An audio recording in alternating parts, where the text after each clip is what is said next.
नारायण का अवतार हुआ गज की रक्षा करने के लिए। 14 मनवंतर होते हैं। कौन कौन से? स्वयंभू, सरोचे, औतम, तामस, रैवत, चक्षुष, वैवस, इस प्रकार के 14 मनवंतर होते हैं। और इन्हीं 14 मनवंतर के 14 इंद्र होते हैं। एक मनवंतर लगभग 72 चतुर्योगी का होता है। एक मनवंतर में प्रभु ने ग्राह का उद्धार करने के लिए, गज का उद्धार करने के लिए हरि अवतार धारण किया। सुखदेव जी से परीक्षित जी पूछते, महाराज किस प्रकार उन्होंने ग्राह और गज का उद्धार किया, मुझे बताइए। तो सुखदेव जी कहते हैं, आसीत गिरिवरो राजन त्रिकूटस्य इत विश्रुता क्षीरोदेनावृतः श्रीमान योजनायुत मृक्षितः। सुखदेव जी भगवान कहते हैं, राजन त्रिकूट नाम का एक पर्वत था, वहाँ का राजा गजराज था और हाथियों के झुंड थे उसके बहुत सारे, उनके साथ हमेशा विहार करता था। इतना बलशाली था कि सिंह उसके सामने भय खाते थे। 10,000 हाथियों का बल था गजराज में अकेले में, इतना बलशाली था। एक दिन अपने पत्नियों को लेकर के जंगल में विहार करते हुए एक सुंदर सरोवर दिखा। उस सरोवर में जाकर के अपने पत्नियों के साथ आपस में एक दूसरे को सूंड में पानी भर करके खेलने लगा, कीड़ा करने लगा जल में। जब बहुत देर हो गई जल में सरोवर में कीड़ा करते करते, तो सरोवर का जो पानी था गंदा हो गया। उसी सरोवर में एक मगरमच्छ रहा करता था, उसको क्रोध आ गया। और क्रोध में आने के बाद उस मगरमच्छ ने जाकर के उस गजराज हाथी का पैर पकड़ लिया। पैर पकड़ लिया, जब पैर पकड़ा तो गजराज को थोड़ा महसूस हुआ, उसको लगा कोई छोटा मोटा प्राणी होगा, मेरे बल को जानता नहीं है इसलिए पैर पकड़ रखा होगा। जैसे इसको पता चलेगा कि मैं जंगलों का राजा गजराज हूँ, मेरे पैर को छोड़ देगा। धीरे धीरे जब समय बीतते गया तो वो जो मगर था गजराज को जल के नीचे की ओर खींचने लगा। समय बीतते गया, उसको लगा कि मुझे लगा कि छोटा मोटा प्राणी होगा, छोड़ देगा, लगता है कोई बड़ा प्राणी है। अब वो अपने पैर को छुड़ाने में लग गया। पैर जब छुड़ाने में लग गया तो साधारण नहीं छुड़ा पाया। उसने अपनी पत्नियों को इशारा किया, कहा देवी अब आप ही हमको बचा सकती हो। पूरे परिवार ने, पत्नियों ने सूंड में सूंड मिला करके खींचना चाहा, फिर भी ग्राह ने पैर नहीं छोड़ा। बहुत समय तक युद्ध चला आपस में गज और ग्राह के बीच में। अंतोगत्वा सारा परिवार एक एक करके गज को छोड़ करके खिसकने लगे। कई दिन बीत गए। अब जो गजराज हाथी था पुकारने लगा अपनी देवियों को, देवी इस संकट को छोड़ करके तुम मुझे अकेले कहाँ जा रही हो? हथनियों ने कहा, महाराज आपके चक्कर में कोई भूखा प्यासा तो रह नहीं सकता। कितने दिन हो गया आप इस सरोवर में फंसे हुए हो, निकलने का नाम नहीं है। अब छोटे छोटे बच्चे हैं, हमको जाना तो पड़ेगा। आपके लिए कोई भूखा तो रह नहीं सकता। जब इस प्रकार पत्नियों ने जवाब दिया तो गजराज ऐसा सुनते ही उसको वैराग हो गया। गजराज को सुनते ही वैराग हो गया, मानो संसार का वास्तविक रूप उसके सामने आ गया। सोचने लगा, जब तक मुझ में बल था, पराक्रमण था, सारे झुंड मेरे साथ चला करता था।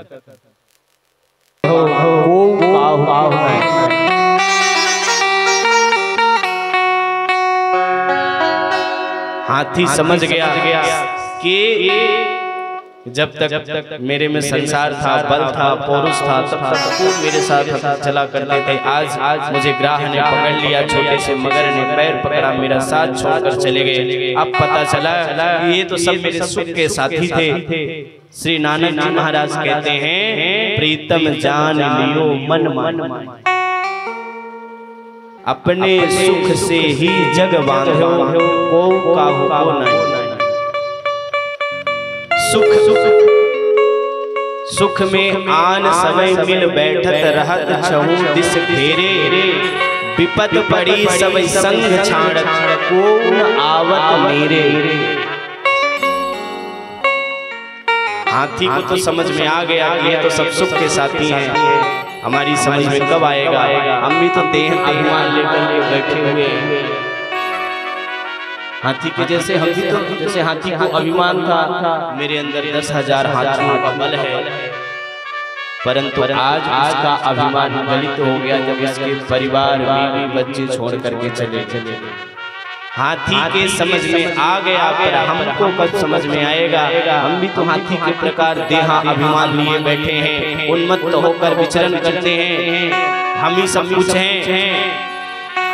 परंतु जिस दिन जैसे हाथी को ग्राह ने पैर पकड़ा, उसी मृत्यु रूपी जब हमको पैर पकड़ेगा, उस दिन कोई साथ में आने वाला नहीं है, साथ में जाने वाला नहीं है। हाथी को तो समझ गया, इसलिए समय रहते हमको भी समझ जाना चाहिए कि कोई किसी का नहीं। सब सुख के साथी, एक भजन है, सुख के सब साथी दुख में न कोई। सुख के सब साथी हाथी के समझ में आ गया, गजेंद्र समझ लिया, तुरंत उसने क्या किया? संसार से मन हटा करके उसी सरोवर में कमल का पुष्प खिला हुआ था, उसको सूर से तोड़ करके भगवान की ओर ध्यान लगाया। अद्भुत बात ये है कि ध्यान कब लगाया? जब संसारियों से मन हट गया तब उसका ध्यान लगा। पहले ध्यान नहीं लगा, जब तक संसारियों के ऊपर ध्यान था कि ये मेरी रक्षा करेंगे, मुझे बचा लेंगे, ये मेरे पास आएंगे, ये मेरा हाल पूछेंगे। परंतु सुखदेव जी महाराज कहते हैं उसने सारे संसारियों से ध्यान हटा करके पुष्प तोड़ा, पुष्प तोड़ करके ऊपर की ओर फेंक करके बड़ी सुंदर स्तुति करता है परमात्मा। सुखदेव जी महाराज कहते हैं गजेंद्र की स्तुति कितनी सुंदर करता है क्या? ओम नमो भगवते तस्मै यद्यदाचिदात्माकं पुरुषाय आदि बीजाय परेशाय धीमहि। सुखदेव जी कहते हैं गजेंद्र स्तुति इतनी अच्छी स्तुति कर रहा है, ओम नमो भगवते तस्मै यद्यदात्माकं। गजराज कहता जो समस्त जगत के मूल कारण है, जो समस्त जगत का सृजन करने वाले हैं, संहार करने वाले हैं, वो परमात्मा को मेरा प्रणाम है, वो परमात्मा मेरी आकर के रक्षा करे। नाम किसी का नहीं लिया। एक शंका आती है कि गजराज ने नाम किसी का लिया ही। सब लोग ऊपर से देवी देवता देख रहे हैं और मन में विचार करते हैं ये गजराज हमको पुकारेगा, हम इसकी रक्षा करने के लिए जाएंगे। पर स्तुति तो इतनी अच्छी करता है, उस स्तुति में किसी का नाम ही नहीं है। कहता है जो जगत का मूल कारण है, जो जगत को रचने वाला है, जो जगत को बनाने वाला है, वो परमात्मा को मेरा प्रणाम है। पर वो है कौन? परमात्मा। नाम तो किसी का लेता ही, परमात्मा कौन है? एवं गजेंद्र मुपवर्णिता निर्विशेषम ब्रह्मादयो विविध लिंगाभिधाभिमान। यहाँ तक कि ब्रह्मा लोगों को भी अभिमान हो गया कि हम क्यों जाएं, हमारा नाम तो ले नहीं रहे। ब्रह्मादयो विविध लिंगा अभिमान, अभिमान हो गया। ब्रह्मा देवता सब परंतु विचार करते हैं ये हमको पुकारता नहीं है, हमारा नाम अपनी स्तुति में लेता नहीं है, क्यों जाए बचाने के लिए। जब बहुत देर हो गई प्रभु ने विचार किया इतनी सुंदर स्तुति गा रहा है, नाम किसी का नहीं है, स्तुति किसकी मानी जाए। अंत में प्रभु ने निर्णय लिया अगर ये स्तुति किसी की नहीं है, अगर मैं भी नहीं गया बचाने के लिए, डूब करके मर जाए। प्रभु ने अपना नाम सुने ही बिना गजेंद्र की रक्षा करने के लिए दौड़ पड़े। उन्होंने मन में विचार किया कि सारे देवी देवता खड़े हैं, अगर कोई नहीं जाएगा मैं भी नहीं गया इनके जैसा, गजेंद्र की रक्षा कौन करेगा। सूर्य कहते हैं प्रभु ने अपना नाम नहीं सुना, नाम सुने बिना ही दौड़ पड़े, गरुड़ पर सवार होकर दौड़ पड़े।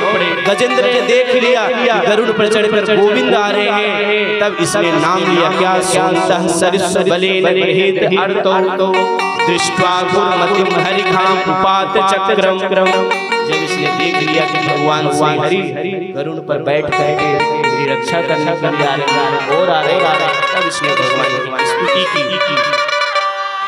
अपनी सूंड में कमल के द्वारा एक बार पुष्प चरणों में चढ़ा दिया।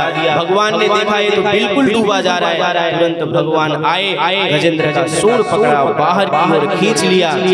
जैसे ही प्रभु ने हाथी को बाहर निकाला, साथ ही मगरमच्छ जो हाथी का पैर पकड़ा हुआ था वो भी खींचा चला आया था। भगवान ने अपने दिव्य सुदर्शन चक्र से उस जो मगरमच्छ ग्राह था उसका मुंह फाड़ दिया और गजराज का उद्धार कर दिया। बोलिए भक्त वत्सल भगवान की। ऐसे प्रभु दयालु हैं, कृपालु हैं, कृपालु की मूर्ति है। भला ऐसे प्रभु के शरण में चरण में कौन नहीं जाना चाहता, जो बिना नाम सुने ही दौड़ पड़े। परमात्मा की कृपा करने के लिए, बरसने के लिए कभी किसी का समय, कभी कारण नहीं देखना चाहिए। जब हमको समय मिलेगा तभी हम पूजन करेंगे, जब हमको मौका मिलेगा संसार से तभी हम तीर्थ यात्रा जाएंगे, तभी प्रयागराज जी गंगा स्नान करने जाएंगे, माघ मेला में वास करने जाएंगे। कोई समय नहीं, कोई दिन नहीं, कोई तारीख नहीं। जब आपका मन करे तभी उसी समय परमात्मा प्राप्त हो सकता है। उसी समय आप लगिए तो सही, पहले परमात्मा की तरफ आप कदम तो बढ़ाओ। भगवान कहते हैं तुम मेरी तरफ एक कदम बढ़ा करके देखो, मैं तुम्हें लेने के लिए 10 कदम आगे आकर के हाथ थाम दूं। पर एक कदम तो बढ़ाओ, निकलो तो घर से। पर हम निकलना ही नहीं चाहते। जब हम निकलना ही नहीं चाहते तो परमात्मा को क्या गरज है? हमारे जैसे कई भक्त हैं।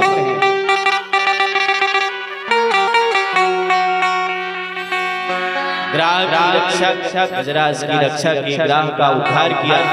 सुखदेव जी कहते हैं परीक्षित जी सुखदेव जी से कि महाराज एक शंका है। बोले क्या? बोले पुकारने वाला गजराज था तो पहले गजराज का उद्धार करना चाहिए, पहले ग्राह का क्यों उद्धार किया प्रभु ने? ये तो गलत किए,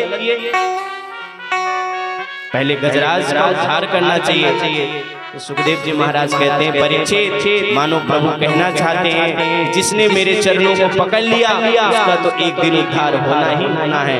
पर जो मेरे भक्त के चरण को पकड़ करके बैठा है उसका उद्धार मैं पहले करता हूँ। भगवान ने इसलिए दोनों का उद्धार किया। अर्थात ये है जो भगवान के भक्त होते हैं, जो संत होते हैं, महात्मा होते हैं, ऋषि होते हैं, अगर उनकी चरण में चले जाएंगे, उनके सानिध्य चले जाएंगे तो उनका तो उद्धार हो ही गया है, आपका भी उद्धार अवश्य हो जाएगा। सिर्फ साथ में रहने मात्र। ग्राह ने कोई पूजन पाठ किया क्या? सिर्फ चरण ही तो पकड़ा था एक भक्त का, न उसने कोई पूजन किया, न हवन किया, न यज्ञ किया, फिर भी उसका भगवान उद्धार कर दिया। क्यों? मानो शिक्षा देना चाहते हैं कि आप अच्छे की संगत कर लो, संतों की संगत कर लो, जो भगवान के भक्त हैं उनकी संगत कर लो, एक दिन तुम्हारा अवश्य उद्धार हो जाए। क्योंकि जो गजराज था पूर्व जन्म का इंद्रद्युम्न नाम का राजा था, बहुत बड़ा भक्त था।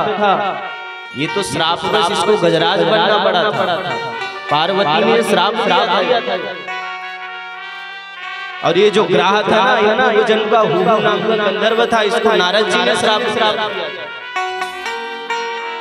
एक दिन नारद जी सरोवर में स्नान करने के लिए गए। ये हुहू नाम का जो गंधर्व था देवताओं के साथ रहा करता था। एक दिन इसके मन में विचार आया, मैं सभी को हंसाता हूँ, क्यों ना नारद जी को हंसा करके देखा जाए।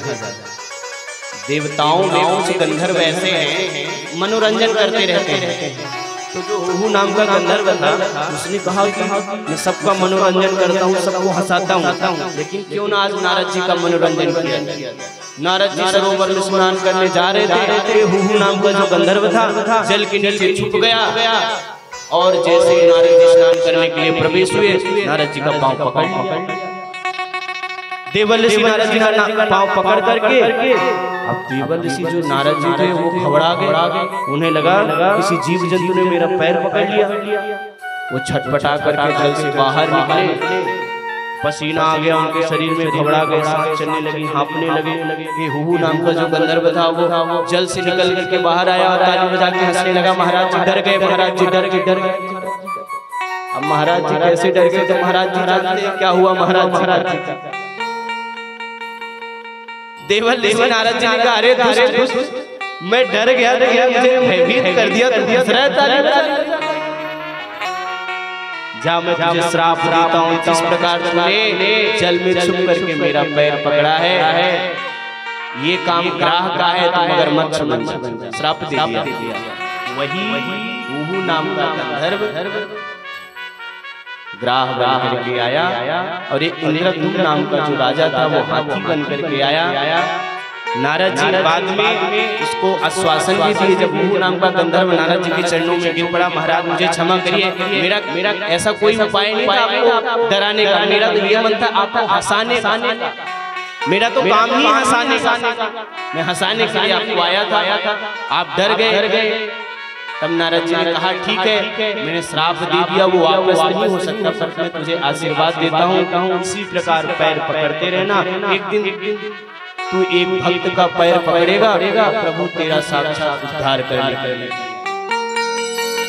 आज यही ग्राह का और गजराज का प्रभु ने उद्धार कर दिया। एक मनवंतर में गजराज का उद्धार कर दिया। उद्धार करने के बाद देवता जो हैं और दैत्य, ये दोनों में एक दिन क्या हुआ, दुर्वासा ऋषि भगवान से मिलने के लिए गए। भगवान विष्णु से मिलने के लिए गए तो भगवान विष्णु ने दुर्वासा ऋषि देख करके उनके ऊपर प्रसन्न हुए, अपने गले की माला उतार करके दुर्वासा मुनि के गले में डाल दिया। इतने प्रसन्न थे। अब दुर्वासा मुनि जी को लगा कि प्रभु ने साक्षात अपने गले की प्रसादी माला मेरे गले में डाल दी, उनको अभिमान हो गया। वाह वाह। वो प्रणाम करके दुर्वासा ऋषि वहां से चले आए, परंतु जब आए स्वर्ग लोक में तो इंद्र सामने से हाथी पर बैठ करके जा रहा था। तो दुर्वासा ऋषि को देखते इंद्र ने प्रणाम किया। दुर्वासा ऋषि को जो भगवान ने माली प्रसादा दी थी वो दुर्वासा ऋषि ने उतार करके इंद्र के गले में डाल दिया। और जब इंद्र के गले में डाल दिया, दुर्वासा ऋषि वहां से तो चले गए, परंतु जो इंद्र था उसने क्या किया, भगवान की जो माला प्रसादी थी उतार करके अपने हाथी के गले में डाल दिया, गजराज के गले में डाल दिया। अब वो हाथी क्या जाने प्रसादी का महत्व, उसने क्या किया, अपने सूंड से तोड़ करके पैरों को नीचे कुचल दिया उस माला। जब माला कुचल दिया, दुर्वासा ऋषि वहां से लौट रहे थे, जब ये दृश्य देखा क्रोध आ गया। अरे साक्षात प्रभु ने अपने गले की माला उतार करके मुझे प्रसादी दी और मैंने इसको अपना शिष्य समझ करके इंद्र को धारण कराया। ये मूर्ख इंद्र एक हाथी के गले में माला रख दिया, जो हाथी क्या जाने। मुझे लगता है इस इंद्र को अभिमान हो गया है इसके संपत्ति के ऊपर, इसके स्वर्ग के ऊपर। दुर्वासा ऋषि ने इंद्र को श्राप दे दिया है, जिस संपत्ति का, जिस स्वर्ग का तुझे अभिमान है, मैं तुझे श्राप देता हूँ, वह स्वर्ग तुझसे छिन जाए, तुझसे दूर हो जाए, वो संपत्ति तुझसे दूर हो जाए। दुर्वासा ने श्राप दे दिया और श्राप देने के बाद इंद्र तो गिड़गिड़ाने लगा। दुर्वासा ने श्राप दे दिया, कहा कि मेरा श्राप वापिस तो नहीं हो सकता, लेकिन श्रीहीन हो गया। इधर जब श्रीहीन हो गया तो कहते कि जो गुरु थे शुक्राचार्य, उनको पता चला कि इंद्र श्रीहीन हो गया है। दैत्यों से कहा कि जाकर के स्वर्ग में आक्रमण कर दो। दैत्यों ने जाकर स्वर्ग में आक्रमण कर दिया। आक्रमण करने के बाद देवताओं को मार करके भगा दिया, स्वर्ग को अपने आधीन कर लिया। अब बेचारे जो देवता हैं मारे भटक रहे हैं, उनका स्वर्ग तो दैत्यों ने छीन लिया, राक्षसों ने छीन लिया। ये दैत्य और देवता है ना, एक ही पिता की संतान। कल हमने बताया था दिति और अदिति। दिति के दैत्य है, अदिति के देवता है। और कश्यप महाराज ही इनके पिता हैं, क्योंकि कश्यप महाराज की 13 पत्नियां थी। 13 पत्नियों में 2 विशेष थी, दिति और अदिति। तो बेचारे देवता इधर उधर भटक रहे हैं, उनका स्वर्ग छीन लिया गया। अब करें क्या? एक दिन देवता लोग भगवान के पास गए, स्तुति करने लगे, बोले महाराज कि मुझे रक्षा करिए, मेरा स्वर्ग मुझको वापस दिलवाइए। भगवान ने कहा मैं तुम्हारी रक्षा कर सकता हूँ, लेकिन जो तुम्हारा स्वर्ग है, जो स्वर्ग का धन है, जो उसका बलि है ना, वो सब समुद्र में समा गया है, इसलिए तुमको समुद्र मंथन करना पड़ेगा, तभी तुम्हारी रक्षा हो सकती है। जब तुम समुद्र मंथन करोगे तो जो तुम्हारा बल और पराक्रम है वो वापस मिल जाएगा। देवताओं ने पूछा महाराज समुद्र मंथन करे कैसे? भगवान बोले तुम अकेले नहीं कर सकते, इसलिए दैत्यों की सहायता लो और दोनों मिलकर के समुद्र मंथन करो। देवता बोले महाराज हमारे दुश्मन है, हमारी सहायता क्यों करेंगे भाई? वो हमारे कट्टर बैरी थे, दुश्मन है, हमारे सहायता करेंगे कैसे? भगवान ने एक युक्ति बताई। बोले कौन सी बताई? बोले जैसे परिस्थिति विपरीत आने पर चूहे से सर्प ने मित्रता कर ली, परिस्थिति विपरीत होने पर नीति ऐसा कहती है कि सर्प ने चूहे से मित्रता कर ली परिस्थिति होने पर और अपना काम चला लिया। उसी प्रकार कूटनीति कहती है आरोपी ही संधेयं शक्ति कर्त्यादि गौरवे अहिमूषक दिव्याहत्यास्य पदवीगते। अहिमूषक सर्प के सामने चूहा तो किसी काम का नहीं है, पर लेकिन सर्प को जरूरत पड़ी तो हाथ गिरा कर उसने अपना काम चलाया। यही नीति से तुम जाओ प्रार्थना करो दैत्यों के पास बोलना हम दोनों मिल करके समुद्र मंथन करेंगे, जो हमको समुद्र मंथन से जो हमको अमृत का कलश प्राप्त होगा दोनों मिल करके ग्रहण करेंगे, अमर हो जाएंगे, फिर आपस में कितना भी युद्ध करेंगे मरने वाले तो है नहीं। ये प्रस्ताव दैत्यों के सामने रख देना। देवताओं ने ऐसा ही किया, इसी नीति से जाकर के गए और दैत्यों को लगा सही कह रही। दैत्यों ने बात मान ली, दोनों ने मिल करके समुद्र मंथन के लिए निकल पड़े। सबसे पहले मंदराचल पर्वत को लाए, वहां से उठाया। अब मंदराचल पर्वत को उठाया दैत्य और देवता मिल करके समुद्र मंथन करने के लिए, लेकिन गणेश जी का स्तवन नहीं किया, आवाहन नहीं किया, तो मंदराचल पर्वत गिर गया। गिर पड़ा तो जितने दैत्य थे उनके हाथ पैर टूट गए। दैत्य बोले हमको नहीं चाहिए अमृत भैया, हम तो जा रहे हैं। देवताओं ने भगवान के पास कहा महाराज आप ही कृपा करके कुछ करिए। देवताओं से भगवान ने कहा चलो ऐसा करता हूँ, इस पर्वत को उठा करके मैं समुद्र के पास ले जाकर रख देता हूँ। भगवान ने पर्वत को ले गए, समुद्र के पास रख दिया तट पर। अब भगवान ने कहा जाओ रस्सी का प्रबंध करो। सबने बासुकीनाथ के पास गए, समुद्र मंथन कार्य के लिए रस्सी बनने हेतु प्रार्थना किया। महाराज आप रस्सी बन जाओ। बासुकीनाथ ने कहा अमृत में अगर हमारा हिस्सा होगा तो बन जाएंगे। सबने मिलकर के हाँ कर दी। मंदराचल पर्वत की रही बनाई और बासुकीनाथ की रस्सी बना ली। दोनों ने बना करके समुद्र मंथन चालू हो गया। मुख और जो बासुकीनाथ का मुख था उधर दैत्य लगे, उसकी ओर देवता लगा। अब समुद्र मंथन चालू हो गया। कृत्वं बपो कृतात्मिक्षं महतं प्रविशतो यगिर्मज्जुरा। जैसे मंथन प्रारंभ हुआ, बासुकीनाथ फुफकार करने लगा। उसके फुफकार से जो दैत्य लोग थे जलने लगे, क्योंकि मुंह की तरफ लगे थे। नागों की जो फुफकार होती है बहुत गर्म होती है। अब उस फुफकार से दैत्य लोग चलने लगे। बेचारे देवताओं तो बढ़िया पीछे पूंछ की तरफ लगे हुए हैं आराम से। परंतु सबने मिलकर के समुद्र मंथन प्रारंभ किया। कुछ ही समय बाद क्या निकला? कालूट विष निकला। सबसे पहले समुद्र मंथन काल कूट विष निकला, जैसे काल कूट विष निकला तो जितने जलचर जितने प्राणी थे सब छटपटाने लगे। देवता घबरा गए, बोले क्या हुआ?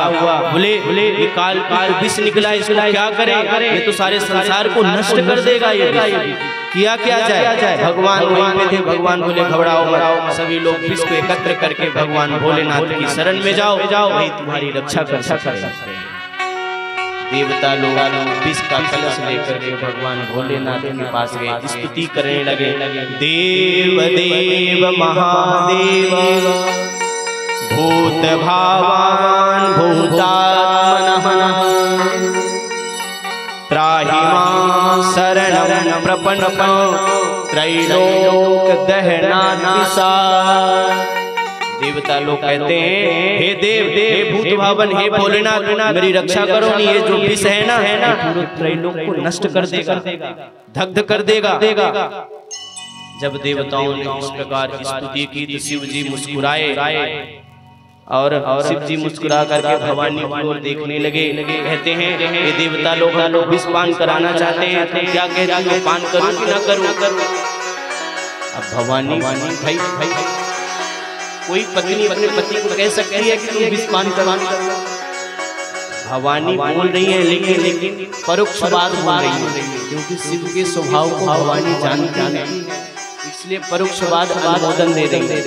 कह रही है प्रभु जिसमें सारे जगत का कल्याण हो आप वही काम करिए। मैं ये नहीं कह रही हूँ आप विष पीजिए, पर इसमें सारे जगत का कल्याण हो आप वही कार्य करिए। शंकर जी समझ गए और शंकर जी ने कहा अगर देवता तुम विष ही पिलाना चाहते हो लाओ। अनुमोदन भोले बाबा समझ गए, जैसे विष कहा अंजलि बांध लिया, देवताओं ने लाके रख दिया और ततः तली कृत्या व्यापी हला विषम अवक्षयन महादेवा कृपया भूत भावन। सारा अंजलि बांध करके भोलेनाथ ने तुरंत प्रभु का नाम लेकर के विष को पीना प्रारंभ कर दिया। जितना विष था जैसे पीना प्रारंभ कर दिया उनको ध्यान आया मैंने विष तो पीना प्रारंभ कर दिया, पर मेरे हृदय में तो भगवान श्री राम का निवास है। अगर ये विष मेरे हृदय में जाएगा तो हमारे प्रभु को कष्ट होगा। क्या करें? जब ध्यान आया तो भगवान भोलेनाथ ने उस विष को क्या किया, पान करने के बाद अपने गले में ही अंदर जाने दिया। राम कह के मुंह खोला, रा कह के मुंह खोला, माँ करके बंद कर। रा कहो तो मुंह खुलता है, माँ कहो तो बंद होता है। मानो शिव जी ने नाम भगवान का नाम लेकर के उस विष को क्या किया, गले में रोक भीतर नहीं उतारा ना बाहर किया। अगर भीतर उतारते तो उनके प्रभु को कष्ट होता और बाहर कर देते तो पूरा संसार नष्ट हो जाता। इसलिए बीच में ही रख दिया। तुलसीदास जी लिखते हैं नाम प्रभाव जान शिव नीको काल लूट फल दीन। भगवान शंकर नाम की महिमा जानते हैं, इसलिए काल विष को भी अमृत बना दिया। नाम के प्रताप से भगवान शंकर अमृत तुल्य विष को अमृत तुल्य बना दिया। कंठ एकदम नीला पड़ गया, भोलेनाथ का नाम पड़ गया। क्या बोले नीलकंठ भगवान की।